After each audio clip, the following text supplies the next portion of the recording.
Следующий вопрос. «Иза матат аль-мурдиа ау ат-тифль». Если кормилица или, наоборот, ребенок скончались, то есть, смотри, скончалась либо кормилица, либо скончался кто? Ребенок. После того, как был подписан договор наемного труда относительно кормления. Говорит мазхаб аль-Ханабили ва Шафи'и, анна аль-иджара танфасих лифават аль-манфа бихаляки махиллаха ва та'адзур истифа аль-ма'куди алейха. Первое мнение в этом вопросе, это мнение ханбалитов и имама Шафии. То, что договор наемного труда танфасих, то есть аннулируется. Почему? Потому что скончался один из его участников и невозможно заменить этого участника.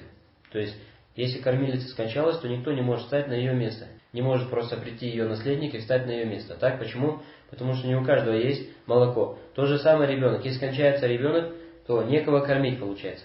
وقال بعض الحنابلة, а некоторые из ханбалитов сказали: إن ماتت المرضع لا تنفسخ ويجب في مالها أجر من ترضعه تمام الوقت. Второе мнение в этом вопросе, это мнение некоторых ханбалитов, которые сказали, что если скончалась кормилица, то договор наемного труда не прекращается.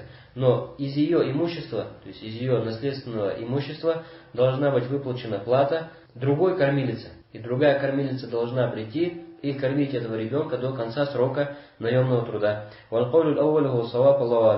говорит, что является более верным мнение первое, то что договор наемного труда на этом прерывается, потому что конкретно обозначенный рабочий, то есть здесь уже имеется в виду, кто кормилица, скончалась, или ребенок, которого конкретно обозначили для кормления, тоже скончался. То есть договор именно кормления является более узким, заключается между двумя лицами, то есть между или относительно двух лиц, кормилицы и ребенка.